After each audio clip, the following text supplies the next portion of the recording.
Hi there, you're watching Yoga Merge with me, Drini, and I'm about to break down Virabhadrasana 1, also known as Warrior 1.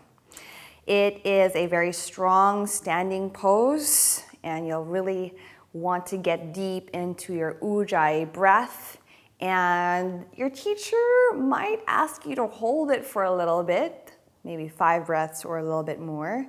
And in this pose, you'd always want to find a point of focus. So I'll get into that in just a bit. Let's talk about the alignment. Okay, so I'm going to step first my right foot facing forward, toes facing forward, 4 corners of the foot grounding down. And from that, I'm going to step my back foot. How much do I step it back? I want to step it as much as I can so that this front knee tracks over the ankle and this back leg is nice and straight. So however wide you need it to be to get that orientation.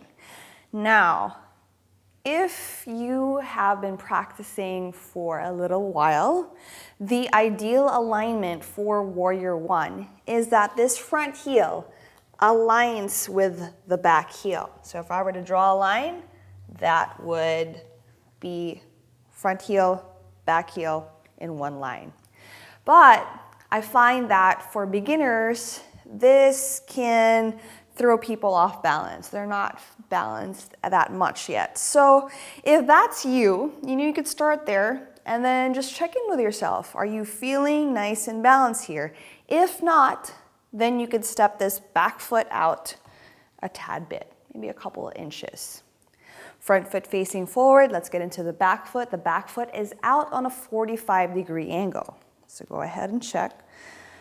Okay, and then very important as well that you tack down on the outer edge of the back foot. I see some people lifting. You want to ground down there because with the orientation of the back foot, you really want to get nice and stable from the grounding down of that edge. Okay, so get this front knee bent, back leg straight. Let's go all the way up now, and we're into our hips. You want your hips squared towards the front of the room, front of the mat. How you do that? You just first want to manually see if you could draw the right hip back, left hip forward. Or you can also, this is assuming that your right foot is forward, okay? Right foot is forward, you can draw your right hand back. See if you can grab a hold of the outer edge of your left leg. And then with the left hand, grab the outer edge of your right leg. So you'll find that just is a different way of squaring your hips.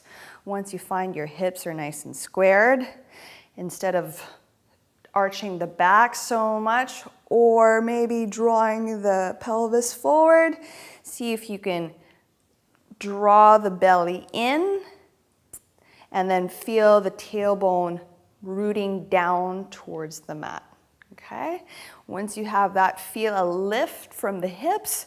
So creating nice length here in the side waist and then reaching the arms all the way up. Okay, so integration and energy all the way towards the fingertips. This is great right here in the traditional Ashtanga system. You will bring your hands together to touch. The gaze or the drishti is either forward, ideally in an object or a thing that doesn't move, or you can look up right here. As you lift your arms up, draw the shoulders away from the ears. So feel the shoulder blades go down the back. Okay? Now keep lunging into that front knee. Knee doesn't track over the ankle. The knee doesn't go further than the ankle. You want it right in line. And you're right here. Breathing nice and deep. And even if your legs are apart, you're squeezing them into the center. I'm going to show you on the other side. Left foot facing forward, grounding the hips down. Back foot out in a 45-degree angle. Here we are. And one last angle for you. Facing you right here. You can see that my hips are squared. Body is squared towards front.